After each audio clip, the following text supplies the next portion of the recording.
Hi there. We were honored to be invited to present at the recent Power Community BC Bootcamp Conference. This is one of the sessions that we presented. If you didn't have a chance to attend, we thought we'd share the recording with you. Of course, if we can help with this topic or anything related to getting more out of your system with Business Central and Nav, let us know at info@getyournewview.com. I hope you enjoy the session.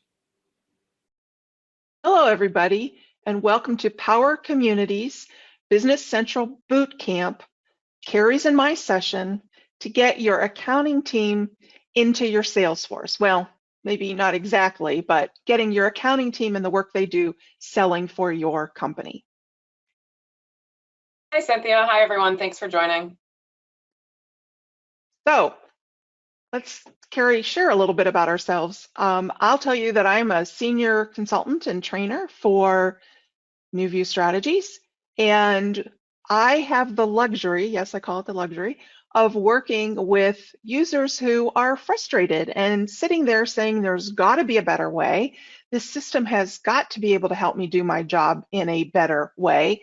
And my job is to work with those users and help them figure out the righter way. Because you know what, in Business Central, there's usually more than one way to do things. And I like helping users find the right way for them, or the righter way. And Cynthia, I think you should work on trademarking your righter way term. I really like that. Hi, Thanks, everyone. Carrie. I'm Carrie Carrozza, and I'm here with Cynthia today to present. I'm an accounting manager and trainer with NewView Strategies, and I really enjoy anything around accounting, finance, and month end. And when Cynthia said that, the accounting team can start selling, I got a little bit nervous. So I'm interested to see what she has in store for us today. Well, what we have in store is that when we are done with this session, you're going to understand how invoice emails can actually generate more sales. And we're going to go through the steps. We have to do a little bit of work in Business Central. So I'm going to teach you how to go through those steps. You're going to see how easy it really is. And then on top of it, we're going to talk about targeting. So the idea here will be that this is going to be something that you will use regularly, not just a one-time thing. So let's talk a little bit first about email marketing. When I look at email marketing, I look at it in three buckets. The first type of email marketing that most people are used to are reaching out to suspects or prospects, right? Going after people that aren't using your services. These would be what I call cold leads. They're somebody that we're reaching out to through Constant Contact or D365 sales. And these are people that we don't have a lot of information on. Then we have what I call the warm bucket, and these are our prospects. These are organizations or individuals that we know a little bit more about. Maybe we met them at a conference or a convention, and we actually consider them in our sales pipeline. So we're putting a percentage of probability to them. They're somebody that we know something about. And then lastly, and an often forgotten one, is the customers. And when I say forgotten, yeah, we send them emails about special events and that type of thing, but we actually have ways that we are touching them regularly that we forget is an opportunity to basically create more than just a single touch, but actually pique their interest or share additional information. And we can actually do that through Business Central, and that's what we're going to focus on today. So why do I market to new customers? Well, because we may not have them as much as a customer as we want them to be. We want them to become a good customer to us, not just a first-time customer. And getting someone to make that second purchase isn't always easy. And statistically, if we can get them to make that second purchase, they're more likely to make a third or fourth purchase.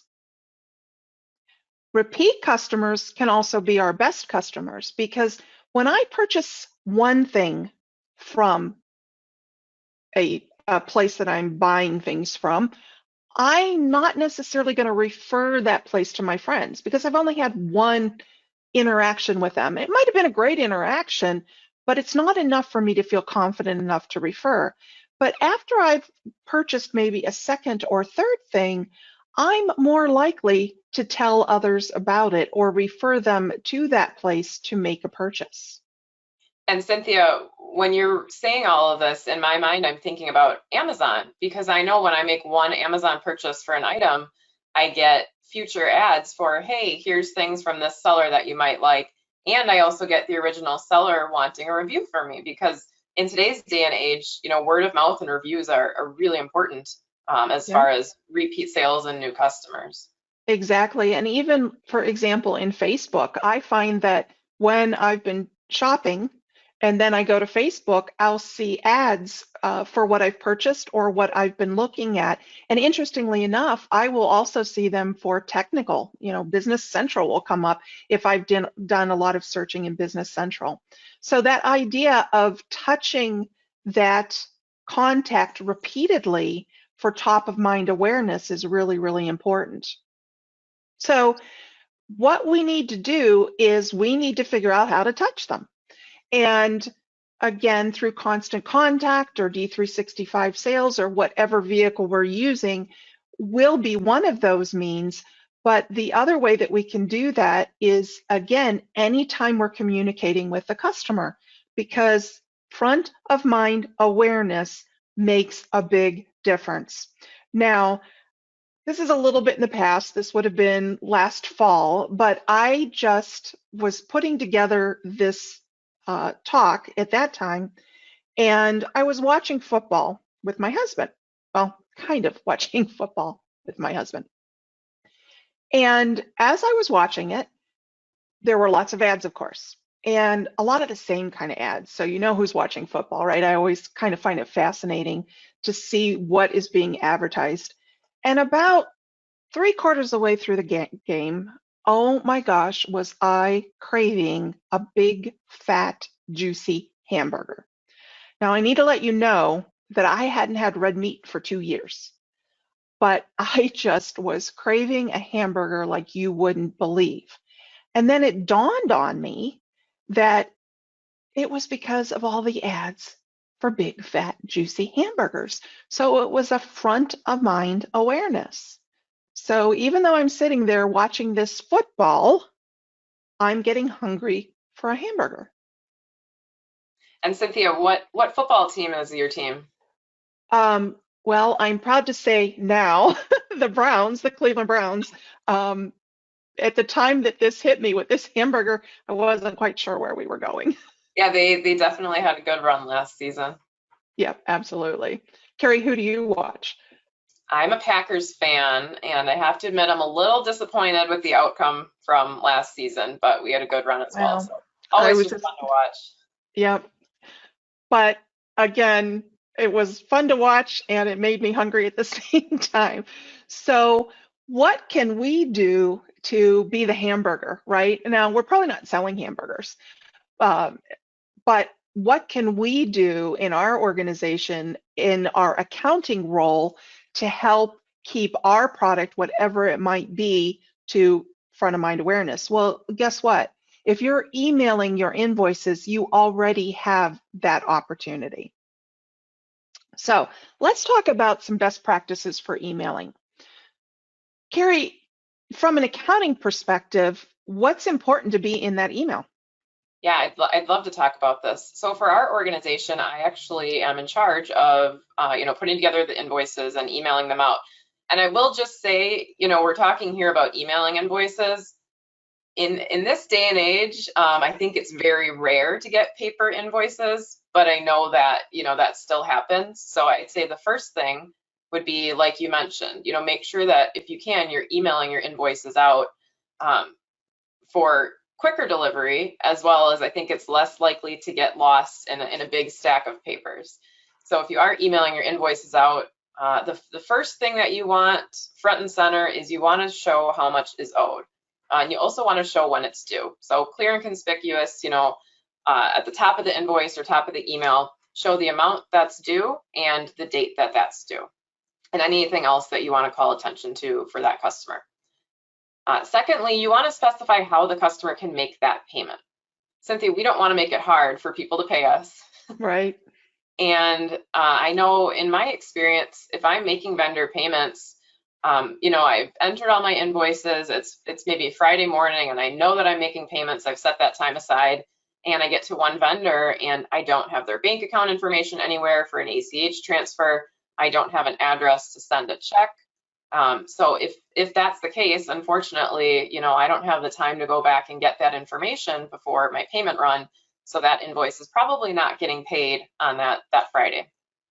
So again, we don't want to make it hard for people to pay. So definitely specify how to make payment, include either the banking information, right away, right there on your invoice, or if you do accept credit card, put that link right there so that people know that they can click on that link right away, make payment right away, and it's nice and easy. And then last but not least, real quick, I just want to mention, it just dawned on me too. I think more and more people are paying with credit card because they're using it to get points or whatever it might be. So it becomes kind of this hidden source of revenue, right?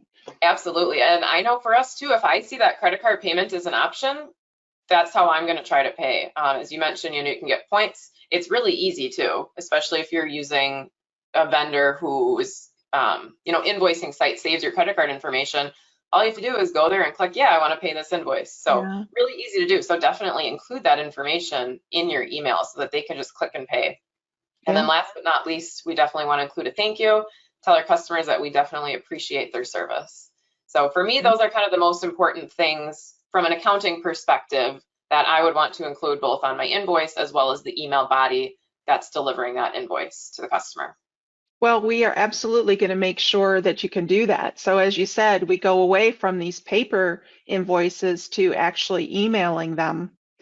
And Carrie, what would be really important, of course, is that we make sure we attach that invoice to those emails, right? Yeah, I'd say in most cases, the customer's receiving an email with an attachment.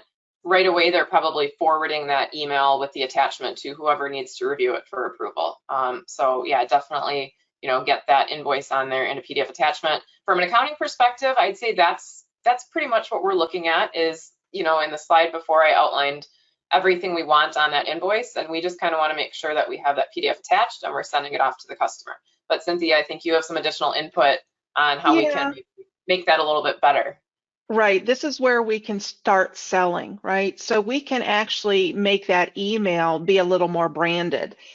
Most of you are probably including some sort of signature on there that might have your company logo, but we can actually take that a step further and share messages or promote particular events or do something to help drive that reader of that email back to your website, which would ultimately help SEO. Now, you might be saying, well, gee, it's an invoice. The person who's getting this is accounts payable. But Carrie mentioned it might need to be moved along the chain for approval. So even though accounts payable got the invoice, they forward it to the person who made the purchase to get approval. So don't just think that, oh, just the accounting person is going to see whatever you send. There is opportunity, depending on the organization, for others to see it. And then on top of it, don't make the assumption that the accounts payable person doesn't see something and say, hey, Susie, this may be of great interest to you. I just thought I'd forward this to you. So maybe you want to click on the link and sign up for this. Great opportunity and absolutely something that you should be taking advantage of. So where do you even begin? So the first thing you have to do is you have to figure out what invoices you're currently using. So we can do that by going to Report Selection Sales. And in here is where we get the opportunity to indicate what layout we're using, what report we're using, and what layout we're using for the emails. So Carrie, I have you on here, not just for another pretty face, but because you're good with numbers. So do me a favor. Can you remember that report ID? I think I can do that. I'll try as hard as I can. All right, thanks. And I'll just say too, Cynthia, this makes it really easy, this report selection sales window right here, to see what you are using. Because if you're just going to your report layout, report layouts, you might see a bunch of them there and you might not know which one is being used. So this Yeah, makes it really easy right here. you're absolutely correct. So we're going to modify the email body template because what we get from D365 out of the box is it's okay. I mean, it's a great place to start. And thankfully, it has enough information on there that it makes the next steps that we need to do easier, but it's not enough. It's just kind of plain vanilla. So what we're going to actually do is we're going to look at what we are currently using and figure out what we're missing, because Carrie shared with us best practices of what should be in there. Then we're going to figure out where we can find the information we need about what is missing. Don't worry, you're going to see this all step for step. We're going to create a copy of the original one that we get from D365. We don't want to modify that one. We're going to create a copy and we're going to modify that copy. So we're going to do that, we're going to export it. We're going to make our modifications in Word. So we're going to kind of walk through all of these steps, don't worry. So how does this work? So the first thing we're going to do is we're going to go to Custom Report Layouts. And we're going to search for a report. And what number was that, Carrie? 1306. There we go. And so what we're doing is we're looking for the default email body, and we're going to preview it. Like I said, we're going to look and see what we have. And right here you can see we have the due date, which Carrie said was important to be on here. But we also are missing some information. So what we're going to do is we're going to make a copy, and we are going to export the layout of the copy because that's what we're going to modify.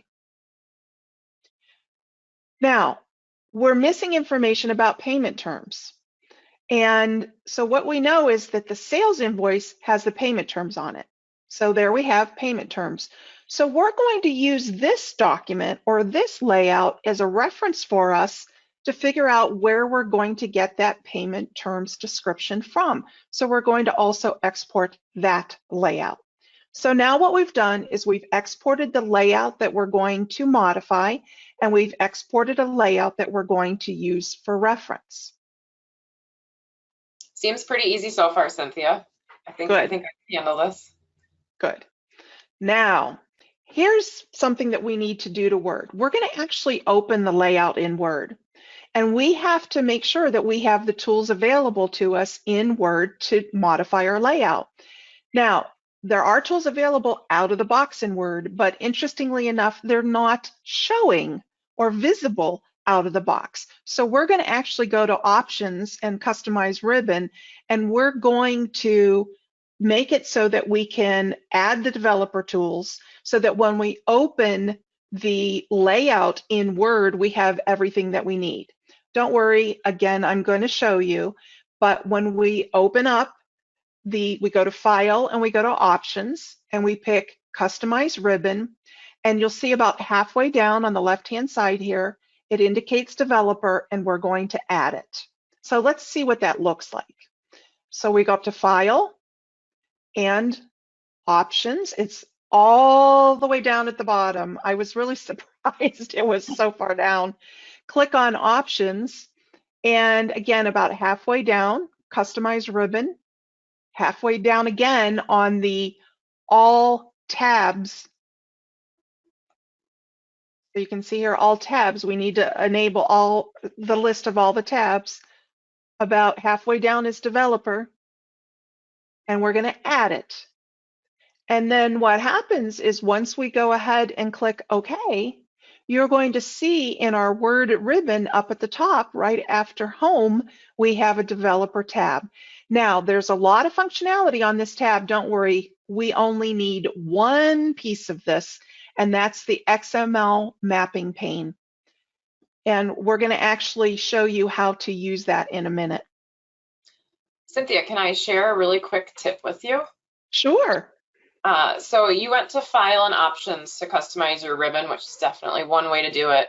One thing I actually will do as well, this will work in Word, Excel. If you go up to the top of your ribbon and you right-click on it, it'll actually give you an option to customize the ribbon. So if anyone doesn't want to go all the way down to the options in their file, because I know I always have trouble finding that too, you you can always right click and customize your ribbon from there as well. So Carrie, you just taught me that there's more than one way to do things like this in Word, and you showed me what I think is the righter way to go about that. I love it. Thank you. Glad I could teach you something too. Yeah, hey, we're constantly going back and forth, right? Of course. So now this is what I kind of consider to be the fun part. This is where we get to start thinking about how we're going to make this email more interesting. Now, this is something that we can work with our marketing department and have that marketing department tell us where we can get the information. So in this example, we have something up on our website, and every month, this was September 2020, but every month we do a Business Central Mix It Up. So every month I might want to update what I'm putting in the email. So in this case, I'm very careful about what I'm capturing. I make sure that I only get the graphic. I don't want to have any extra white space. I use Capture as my tool, and I'm grabbing that graphic because it's already out there and marketing said this is what we want to include in the email. Now I'm going to go back to Word that I had opened up, and I'm just going to paste this graphic right into Word. Now I have a resource to add a graphic to my email, but I'm going to take it one step further. I'm going to put a link on that graphic. So I copy the URL from the website to where that page would open, and I right click and I add the link. So all I need to do is paste that URL into the link address, and now I have a graphic that is linked to that page in our website. Not too hard, is it? That is very cool, Cynthia. I could definitely do that, I think. Right, we didn't need a developer and we didn't need the marketing department. Well, wait, I guess we do need the marketing department because they did this in the first place. And by the way, this is a joint effort, right? We need to coordinate all of this with marketing. We're not trying to take their place, but we're trying to help them do their job more efficiently, right? Absolutely.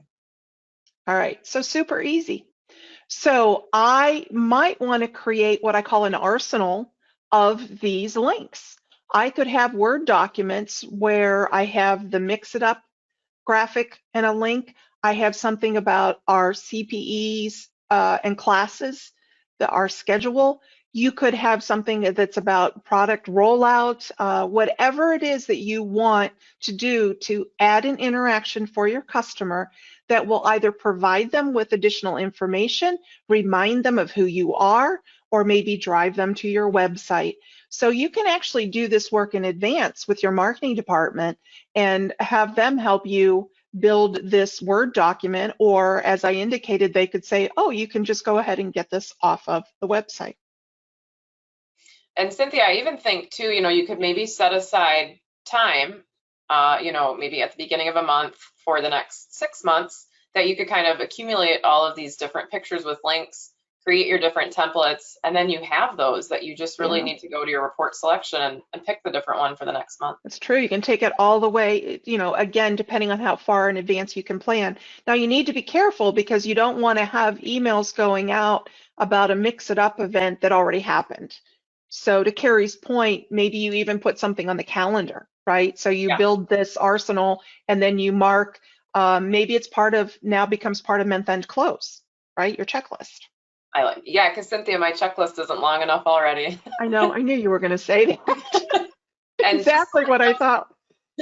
We're right at about halftime, Cynthia, so we're doing great on time. Okay, great. Obviously, I was adding to your work, and that's not the point of this, right? We're trying to make this easy. So, but I'll just say that would be one thing that would be really easy to check off the month-end checklist. So I kind of like that. It'll make me feel like I'm making progress. Okay, that's a glass half full approach to that. I like that. All right, so modifying the template. The first piece, and we already did that, was to create that graphic with the link. Okay, and then we're going to go, and the next step is to open the layout. We're going to add some XML data, i.e. information that's not on that template that Carrie's told us is important. We're going to insert our graphic, and we're going to save the file. So it's pretty, if you look at it step by step, It's not daunting. If you think in terms of, oh my gosh, I have to do all of this stuff, it might seem a little intimidating, but it really isn't. So what is probably the most difficult part of this is using that XML data link. Fortunately, you are only going to have to do this once, and that's just to get that standard missing information based on best practices.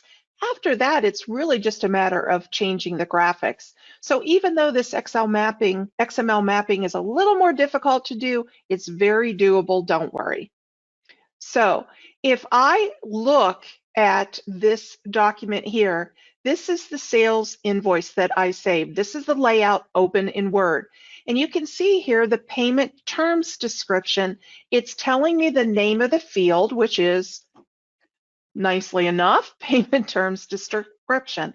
So how do I get that added? Here I can see my due date, and I want to put the terms description underneath the due date.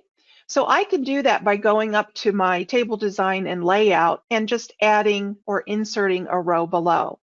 Now's where I get to use my developer tab. So I'm going to open the developer tab and I'm going to select XML mapping pane. And what that's going to do on the right-hand side is that's going to open up a list of where all the fields are. And I have to pick the right one. And in this case, if you always pick the last one on the drop-down, it will give you what you need. So in this case, it's information from report 1306. Now, as I scroll down and I look, you can see there's a lot of fields here, but they are always in pairs with a label and then one without a label. So the LBL means label, and then the one without the label is the actual data. In this case, I'm just going to insert as plain text the description. I'm not worried about adding a label. People are going to know what my payment terms description means. I don't need to clutter it up with another label. Now comes the fun part. Now I'm going to add my graphic. So I put my cursor right below the payment terms description. I go over to my Word document. It's as simple as copying the graphic that I created earlier with the link. I go back to the Word document that's my layout, and I paste it. And voila, I now have an email template with my payment terms description for Carrie and my graphic for marketing. I'm going to save it, and I'm going to save it as something that makes sense, because if I'm going to be creating these regularly, I'm going to have many of them. So I'm going to call this my invoice email, mix it up for September, because then when I see this template, I'll know exactly what it is. So here we go. Marketing, selling, I guess. Looks good to me, Cynthia. Excellent. So let's take this back to Business Central. We've been working in Word. We used the developer ribbon that we added. We used our graphic that we created. So we updated our template. Now it's time to update the report, and in the process, change what we're going to use for the email body. And then we want to test it and make sure it's working properly. So how do we do that? Well, what we're going to do is we're going to go back to where we exported from, which is the custom report layouts. We are going to search for 1306. And we're going to look for that copy that we made. All right. Now, I'm going to go ahead and rename the copy right now to indicate that this is going to be my email body for the Mix It Up September, because that's what I'm going to be importing and replacing what was here. So to do that, I go up to the Assist button and Layout, and I select Import Layout. And I'm going to choose or browse to select that template that I had just updated. Now, if I'm testing it, I don't have to update the layout right away. I can actually preview it here, but I'm going to go ahead and update it now. And this is the part that a lot of people forget to do. Just because you imported it doesn't mean the system's going to use it. You actually have to update the layout. So let's test it out. We're going to go to Report Selection Sales, and we're going to make sure that we're picking the invoice here. So we're at that 1306.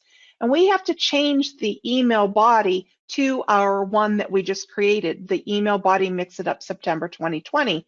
So now whenever I send my sales invoice, it's going to use that updated layout for that body. So let's see what that looks like. So when I click on one of my invoices and I select to send, I am right now, I have a default sending profile that prompts me to look at the email, and this allows me to see a preview and look, there's our net 14 days for our terms, and there is our graphic. Now, maybe this particular email, I don't want to send it to this person, so what I can do if I want to is I can change the message content away from the email body and just make it a custom message. And I can type in here whatever I want. So now they're not getting this template email. So maybe when I'm resending somebody an invoice, I don't want it to be the standard template. I want to type in there, this is a resend of an invoice you previously received. Otherwise, if I just leave the default, it's actually going to send the email with that email body. Now, we're going to wait a little bit here for that email to come through. And what I really want you to understand is that this is that opportunity that we're looking for to touch those customers, to have something that is special. It's just not a plain ordinary email. So you can see here, there's the link, right? The hyperlink. I click on that and I have now driven this customer or this user to our website. Pretty slick, isn't it? That's pretty cool, Cynthia. I really like that. I could definitely see us using that as well. Well, good. And we'll just point you to the website, right, for the graphics? Yep. All right, now, one of the challenges that when Carrie and I were putting this together, Carrie brought up that we might have situations where somebody shouldn't be getting that email body, right, Carrie? Yeah, let's say that our Mix It Up event was actually an in-person event.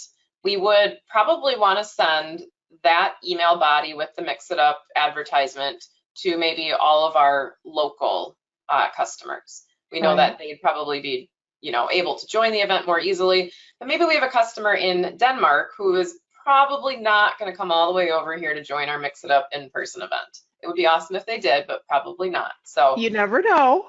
That is true. But what we probably want to do is, instead of sending them the Mix It Up email body that we're going to send to the majority of our other customers, we can actually set that Danish customer's email body back to the default one. So we're going to walk through a little demo on how exactly you could do that. So on your customer card, this is our customer in Denmark, we're going to go to Navigate, and we're going to go to Document Layouts. And in document layouts, what we need to do is we need to specify what type of document we want to use it on. So we know that this is going to be for the invoice based on everything else Cynthia showed us. And Cynthia, what's the report ID? 1306. Awesome, thank you. And you claim you're not an accountant. All right, so we got our sales invoice right here. And we can see the caption is telling us this is indeed the sales invoice. If we go to our custom layouts, we can select, we'll say the red, that's the email template that is the default template. Or I'm sorry, this is our invoice that we use for our Danish customers, we'll say. And what we can also do is we can specify, if it's different, who do we want to send this email with the invoice to? So you can either type in an email or you can select email from contacts. And you can select multiple contacts in here. So if I hold down my control key and I select Carrie and Jim, I can insert both of those at the same time. So I press OK. That's a great little tip, by the way. Yep. Hold down control. Yep. And now you can see put two in there. Yep, exactly. So now if we want to use this for the email body as well, we can select this little checkbox here, which I'm going to do. And then once we've selected that, if we click on the email body layout description, I can select, not our mix it up, but our default email body that will not contain the mix it up image. So that's the one that we want to send to our customer in Denmark. So I'll select that default email body and I'll click OK. And now we have this set up for the next time that we send an invoice to this customer. It's going to use the email body that we've specified here in this document layouts. Wow, that's great. Yeah, so it's nice and easy to set up. And, as Cynthia mentioned, with even editing your invoice layouts or your report layouts, it's just a one-time thing. So we've set it up here and we shouldn't need to worry about it going forward unless something else changes. Yeah, and you might even find that you have different market segments. So you could still have marketing emails with graphics targeted to different types of customers. So if you had a way to define customers to a particular business unit or territory, you might have multiple marketing emails that you're using and assigning to those different customers. That would be a reason to update a single layout regularly. So for example, in that case, rather than naming it Mix It Up September, I would call it Mix It Up.